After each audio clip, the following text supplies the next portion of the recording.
میں ایک موضوع کا انتخاب کیا جاتا ہے، بڑے متنوع موضوعات کے ساتھ اور بہت پر اثر موضوعات کے ساتھ ہم آپ کی خدمت میں حاضر ہوتے ہیں تاکہ آپ تک وہ گفتگو پہنچ جائے کہ جس میں اصلاح احوال بھی موجود ہو، جس میں قرآن کے دروس بھی موجود ہوں، قرآن کے پیغامات بھی موجود ہوں اور نبی کریم علیہ السلام کی احادیث مبارکہ بھی موجود ہوں، اصلاح احوال کا بھی کوئی ذریعہ بن جائے اور یہ وقت جو ہے کارآمد ثابت ہو ہمارے لیے۔ بنیادی طور پر اس وقت کو ضائع کر دینا میں سمجھتا ہوں کہ بہت بڑی ناکامی ہوگی اور بہت بڑا نقصان ہوگا جو ہوتا ہوا نظر آ رہا ہے۔ لیکن الحمدللہ یہ تحدیث نعمت کے طور پر میں عرض کر رہا ہوں کہ ARYQ TV نے شروع سے اپنے ڈے 1 سے ایک ایسا سلسلہ رکھا ہوا ہے کہ قرآن و حدیث کی تعلیمات، لوگوں کی اصلاح و تربیت کا سلسلہ اور پوری دنیا میں امن کا پیغام پہنچانا، پیار کا پیغام پہنچانا، سب کو باہمی طور پر یکجا کرنا، یہ ایک ARYQ TV کا مشن ہے الحمدللہ۔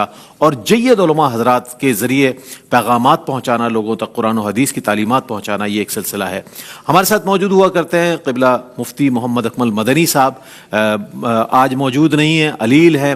مفتی صاحب آپ کو بڑا مس کر رہے ہیں ہم، آپ ہوتے ہیں تو ایک رونق ہوتی ہے۔ اللہ تعالیٰ آپ کو صحت کلی عطا فرمائے اور بہت جلد آپ ہمارے ساتھ ہوں۔ اللہ تعالیٰ آپ کا سایہ تادیر صحت و سلامتی کے ساتھ، عافیت کے ساتھ قائم و دائم رکھے۔ انشاءاللہ بہت جلد مفتی صاحب ہمارے ساتھ ہوں گے، اللہ تعالیٰ آپ کو صحت عطا فرمائے۔ اور آج جو موضوع ہے ناظرین، قبر و عذاب اور ان کی وجوہات، یہ بنیادی طور پر قرآن کے موضوعات ہیں اور یہ اس پر علماء حضرات بیانات فرماتے ہیں۔ لوگ قصے کہانی سمجھ کے اسے صرف نظر کر دیتے ہیں، اس کان سے سنا اس کان سے نکال دیا، اور یہ جناب یہ تو عذاب کی باتیں اور قبر میں کیا کیا ہوگا، سوالات کیا ہوں گے، سختی کتنی ہوگی، جکڑ دیا جائے گا، پسلیاں جو پیوست ہو جائیں گی ایک دوسرے میں، سوال کے جواب صحیح نہ دینے پر یوں ہو جائے گا اور جان دوزخ کی کھڑکی کھول دی جائے گی اور صحیح جوابات دینے پر جنت کی کھڑکی کھول دی جائے گی۔ یہ ساری چیزیں جو ہے نا، لوگوں نے اس کو انٹرٹینمنٹ کی دنیا میں اتنا زیادہ گم ہو گئے ہیں، ہمارے لوگ جو ہیں اتنے گم ہو گئے ہیں کہ ان چیزوں کو قصے کہانی سمجھ کے اس طرف توجہ نہیں دیتے، کیونکہ اس سے خوف طاری ہوتا ہے۔ اور بنیادی طور پر قرآن کا مقصد بھی یہی ہے کہ لوگوں کو اس بات سے آگاہ کیا جائے کہ اگلی منزل بہت خطرناک ہے، اس کے لیے دنیا میں تیاری کر کے جائیں۔ اور دنیا میں جو یہ ظاہر ہے، یہ جو دنیا ہے اس میں ہمیں اعمال کرنے ہیں اور اس کی جزا و سزا جو ہے آخرت میں۔ اس حوالے سے بات ہوگی، بہت اہم، سنجیدہ اور بہت ہی میں سمجھتا ہوں اس وقت کی مناسبت سے بہت عمدہ موضوع ہے۔ اس پر انشاءاللہ کلام کریں گے مبلغ اسلام اور مدرس قرآن حضرت علامہ لیاقت حسین اظہری صاحب۔ تشریف فرمائے، ہماری ہمیشہ سرپرستی فرماتے ہیں اور آپ کا مسکراتا ہوا چہرہ نا میں انرجی پیدا کرتا ہے کہ علامہ صاحب تشریف فرمائے۔ السلام علیکم ورحمۃ اللہ وبرکاتہ۔ السلام ورحمۃ اللہ وبرکاتہ۔ رئیس پہ اللہ تعالیٰ آپ کو بھی بہت برکتیں عطا فرمائے اور ہمارے ساتھی قبلہ مفتی محمد اکمل صاحب کو اللہ تعالیٰ صحت کاملہ عاجلہ عطا فرمائے۔ اور آپ کے ساتھ تشریف فرمائے ممتاز و معروف عالم دین، اور ایک ایسے عالم دین ماشاءاللہ کہ جن کی دینی خدمات کا دائرہ بہت وسیع ہے اور جن کے کئی تلامذہ ہیں کہ جو علم دین کی روشنی حاصل کر کے اس روشنی کو دنیا بھر میں پہنچا رہے ہیں۔ سیالکوٹ سے تشریف لائے ہیں، آج ہمارے لیے اعزاز ہے کہ یہاں تشریف فرمائے ممتاز و معروف عالم دین حضرت علامہ مفتی ابو محمد صاحب تشریف فرمائے۔ السلام علیکم ورحمۃ اللہ۔ وعلیکم السلام ورحمۃ اللہ۔ خیر مقدم حضرت آپ کا، اور مجھے خوشی ہو رہی ہے کہ آپ تشریف فرمائیں اور آپ نے افطار کے ساتھ ساتھ سحر میں بھی یہ رونقیں آپ نے جزیلاً مشکور، جزاک اللہ خیر۔ بہت شکریہ۔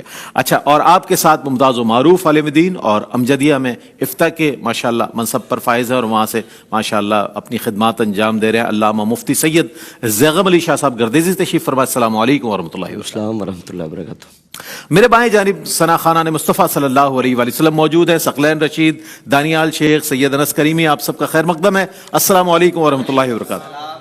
علامہ صاحب فرمائیے گا، شرن قبر کا کیا تصور ہے اور ایک مرے ہوئے انسان کو عذاب قبر کا احساس کس طرح ہوتا ہے؟ میں چاہتا ہوں اس پر کچھ روشنی ڈال دیجیے ابتدا۔ جی بسم اللہ الرحمن الرحیم۔ بہت شکریہ رئیس بھائی، آپ نے آغاز کے اندر بہت خوبصورت کلمات کہے کہ لوگ قبر کے معاملات کو اور قبر کی زندگی کو بہت ہلکا لیتے ہیں اور اس کے حوالے سے لوگوں کی اویئرنیس اور لوگوں کی معلومات بہت کمزور ہوتی ہے۔ دیکھیے، آپ نے فرمایا کہ شرن حکم یہ ہے، کیا ہے؟ تو شرع کا جو تقاضا ہے اور شرع کی جو بنیاد ہے، اساس ہے اور اس کا جو ماخذ ہے وہ قرآن ہے اور حدیث۔ بالکل ایسا ہی ہے، بالکل۔ انی ترکت فیکم الثقلین اولہما کتاب اللہ فیہ الہدی والنور وسنتی، یہ بنیاد ہے۔ سبحان اللہ، سبحان اللہ۔ تو قرآن مجید فرقان حمید کے اندر اب تبارک و تعالی نے فرمایا النار یعرضون علیہا غدوا وعشیا، فرمایا کہ صبح و شام ان پر جو ہے وہ آگ کو پھیرا جائے گا اور آگ ان پر پیش کی جائے گی۔ اللہ، مفسرین کرام نے فرمایا کہ اس سے مراد قبر کا عذاب ہے۔ اس کے بعد آخرت کا عذاب کا ذکر کیا جا رہا ہے کہ سور پھونکا جائے گا، اللہ تبارک و تعالیٰ کی بارگاہ کے اندر پیش کیا جائے گا۔ اسی طرح فرمایا کہ وَمِن وَرَائِهِمْ بَرْزَخٌ إِلَى يَوْمِ يُبْعَثُونَ، فرمایا کہ ایک برزخ درمیان کی جو کیفیت ہے، ایک انسان کی زندگی ہے، ایک روز قیامت ہے مالک یوم الدین، ایک درمیان کا جو درمیان کا حصہ ہے وہ ہے برزخ اور وہ ہے قبر۔ پھر نبی کریم صلی اللہ تعالیٰ علیہ وسلم کی خود احادیث طیبہ کہ اللہ کے نبی صلی اللہ علیہ وسلم نے اپنی زبان مبارک سے خود فرمایا، تو وہ دین کی اتھارٹی ہے، بے شک، وہ شارع ہیں، ان کا کہنا ہی دین ہے، اور قرآن ناطق ہے آپ۔ سبحان اللہ، قرآن ناطق ہے۔ انہوں نے جو فرمایا، اب اس کے بعد کوئی بندہ تلاش کرے کہ یار اس کی دلیل کیا ہے، اس کا فلاں کیا ہے، اور احادیث طیبہ بھی تو تواتر کے ساتھ ہیں، اور سیاہ ستہ کی احادیث طیبہ ہیں، امام بخاری نے، مسلم نے، ترمذی نے، سب تمام جو ہے محدثین کرام انہوں نے نقل فرمائی ہیں۔ ام المومنین سیدہ عائشہ صدیقہ رضی اللہ طاہرہ تعالیٰ رضی اللہ تعالی عنہا، آپ نے اللہ کے نبی صلی اللہ علیہ وسلم سے پوچھا کہ یا رسول اللہ کیا عذاب قبر ہوتا ہے؟ اور عذاب قبر کے حوالے سے آپ نے فرمایا کہ بالکل عذاب القبر حق، اللہ، فرمایا کہ عذاب قبر بالکل برحق ہے۔ آپ فرماتی ہیں کہ اس کے بعد میں نے دیکھا کہ اللہ کے نبی صلی اللہ علیہ وسلم نماز کے بعد دعا کے اندر خاص طور پر جہاں دوسری چیزوں سے پناہ مانگتے تو یہ بھی پناہ مانگتے کہ اللہم انی اعوذ بک من عذاب القبر۔ اللہ، یہ اللہ کے نبی صلی اللہ تعالیٰ علیہ وسلم کا اپنا معمول ہے کہ حضور علیہ السلام نے، تو اس سے پتہ چلا کہ عذاب قبر ہے تو اس سے پناہ مانگی جا رہی ہے، بالکل، اور عذاب قبر ہوگا یا نہیں ہوگا اس کے حوالے سے خود اللہ کے نبی صلی اللہ علیہ وسلم نے بیان فرمایا۔ سیدنا عثمان غنی رضی اللہ تعالیٰ ذو النورین، آپ کبھی قبرستان کے پاس سے گزرتے، صحابہ کرام ساتھ تھے، ایک مرتبہ آپ ایک قبرستان کے پاس سے گزر رہے تھے اور آپ وہاں پر رک کے، ایک تازہ قبر تھی اور اتنے زیادہ روئے کہ آپ کی داڑھی مبارک جو ہے وہ آنسو سے بھر گئی، اور اس کے بعد آپ نے فرمایا، اللہ کے نبی صلی اللہ علیہ وسلم کا فرمان نقل کیا کہ حضور نے فرمایا کہ القبر اول منزل من منازل الاخرہ، بے شک، بے شک، فرمایا قبر آخرت کی منازل میں سے پہلی منزل ہے، یہاں کامیاب ہو گیا وہ وہاں کامیاب ہو گیا۔ تو اس کا مطلب ہے کہ اس کا خوف اور اس کے حوالے سے فکر، پھر اللہ کے نبی صلی اللہ تعالیٰ علیہ وسلم نے خود جو سوالات کیے جائیں گے، من ربک ما دینک ما کنت تقول فی حق هذا الرجل، ان سوالات کے بعد فرمایا کہ جو کامیاب ہوگا تو اچانک آواز آئے گی، اجعل قبرہ روضۃ من ریاض الجنہ، کیا بات ہے، فرمایا کہ اس کی قبر کو جنت کے باغوں میں سے باغ بنا دو، جنتی ہوائیں، جنتی بچھونا، جنتی فضائیں، اور خدا نخواستہ جو جواب نہیں دے سکے گا تو فرمایا کہ اس کی قبر جہنم کے گڑھوں میں سے گڑھا بن جائے گی۔ حضور نے فرمایا کہ تمہاری قبر یا تو جنت کے باغوں میں سے باغ ہے یا جہنم کے گڑھوں میں سے گڑھا ہے، صبح قیامت، بالکل جب تک سور پھونکا جائے گا اور قیامت کے لیے ہانکا جائے گا۔ اب تمہاری اپنی مرضی ہے کہ تم اپنی اس قبر کو سنوارنے کے اعمال کرو، کیا بات، اور ان قبر کو مزین کرنے کے اعمال کرو۔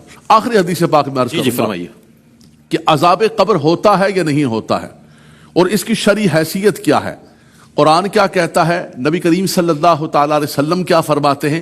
اللہ کے نبی صلی اللہ علیہ وسلم جو ہے وہ تشریف لے جا رہے ہیں قبرستان سے، اچانک حضور نے ایک ٹہنی کو توڑا اور ایک قبر پہ لگایا، بلکہ توڑ کر دو قبروں پہ لگایا۔ حضور صلی اللہ علیہ وسلم نے فرمایا کہ یہ دو قبر والوں کو عذاب ہو رہا تھا، یہ اللہ کے نبی صلی اللہ علیہ وسلم خود فرما رہے ہیں۔ اب یا تو پھر آپ ایسا کر لیں کہ آپ یہ اپنا فائنل کر لیں کہ آپ اللہ کے نبی صلی اللہ علیہ وسلم کو حاکم اور شارع مانتے یا نہیں مانتے۔ قرآن تو کہتا ہے فلا وربک لا یؤمنون حتی یحکموک فیما شجر کیا بات ہے، سبحان اللہ، فرمایا وما ینطق عن الہوی ما آتاکم الرسول فخذوہ، فرمایا رب تبارک و تعالیٰ نے ان کو جو ہے مالک شریعت بنائے، وہ فرما رہے ہیں کہ میں نے خود دیکھا عذاب قبر ہو رہا ہے، میں نے یہ تازہ ٹہنیاں رکھی ہیں۔ فرمایا کہ عذاب قبر ان کو کسی بہت بڑی وجہ سے نہیں، فرمایا ایک چغلی کیا کرتا تھا اور ایک پیشاب کے قطرات سے نہیں بچا کرتا تھا۔ تو رئیس بھائی، یہ قرآن مجید فرقان حمید کی آیات طیبات اور یہ اللہ کے نبی صلی اللہ تعالیٰ علیہ وسلم کی احادیث متواترہ، تواتر کے ساتھ جو سیاہ ستہ کی احادیث طیبہ ہے۔ دوسری بات یہ کہ ہمارا کانسیپٹ یہ ہے کہ یہ زندگی ایک عارضی زندگی ہے، یہاں سے ہم کہتے ہیں فلاں کا انتقال ہو گیا، بالکل، وہ یہاں سے وہاں منتقل ہو گیا، کہتے ہیں موت کو سمجھا ہے غافل اختتام زندگی، ہے یہ شام زندگی صبح دوام زندگی۔ کیا بات، فرمایا کہ یہاں سے ایک زندگی کی شام ہو رہی ہے اور ایک دائمی ابدی زندگی کا آغاز ہو رہا ہے۔ وہ قبر کی ہو یا میدان معاشر کی ہو یا اس کے بعد بار بار قرآن نے کہا خالدین خالدین فیہا ابدا، تو یہ یہاں سے اس کا آغاز ہوتا ہے، وہ آخرت کی منازل میں سے پہلی منزل قبر ہے۔ کیا کہنے علامہ لیاقت حسین اظہری صاحب نے بڑی شرح و بسط کے ساتھ بہت اچھے انداز میں ایک ایسی بنیاد فراہم کر دی کہ جس کے بعد سوالات کرنا ہمارے لیے آسان ہو جائے گا، بلکہ اس کی وضاحت بہت ہی اچھے انداز میں ناظرین تک پہنچ جائے گی۔ ہمارے ساتھ موجود ہیں علامہ مفتی ابو محمد صاحب۔ حضرت یہ فرمائیے گا کہ قرآن و حدیث کی روشنی میں عذاب قبر کی کچھ وضاحت میں چاہتا ہوں ہمارے ناظرین کے لیے، ارشاد فرمائیے گا۔ الحمدللہ رب المشرقین ورب المغربین والصلاة والسلام علی جد الحسن والحسین، اما بعد، بسم اللہ الرحمن الرحیم۔ بڑا اچھا ٹاپک ہے اور موقع محل بھی بہت اچھا ہے، مناسب ہے، لوگوں کے دلوں پر رمضان المبارک میں بات اثر انداز بھی عشرہ مغفرت کا آغاز بھی ہے آج سے، سمجھنے کا موقع بھی ہے، عشرہ مغفرت بھی ہے۔ بات یہ ہے کہ میں آغاز ہی میں یہ بات کہتا چلا جاؤں، جی یہ جو عذاب قبر کا معاملہ ہے یہ عقائد سے تعلق رکھتا ہے، اور یہ وہ عقیدہ ہے کہ جو نص قرآنی ہے، بے شک قرآن کے نصوص سے یہ بات ثابت ہے۔ ایک ہوتا ہے کسی معاملے میں اتنی احادیث کا آنا کہ ان کی شہرت ہو جانا، جی بالکل، مگر اس معاملے کو اگر یوں کہا جائے تو یہ بات بالکل بجا ہوگی کہ یہ شہرت کی حد تک نہیں، یہ تواتر کی حد تک ہے، یعنی یہ شریعت میں 14 صدیوں کا تواتر ہے۔ قرآن کریم کی ایک نہیں، میرے خیال میں جو میرے علم میں آ رہی ہیں وہ 122 سے زائد آیات کریمہ ایسی ہیں جو عذاب قبر پر ہیں۔ حدیث مبارکہ میں حدیث کی کوئی ایسی جامع کتاب نہیں ہے جس میں عذاب قبر سے متعلق باب موجود نہ ہو، اور اصل حقیقی سچی بات یہ ہے بھائی رئیس صاحب، مفتی صاحب نے ماشاءاللہ بڑی تفصیل کے ساتھ اس پر بڑی خوبصورت انداز میں روشنی ڈالی ہے۔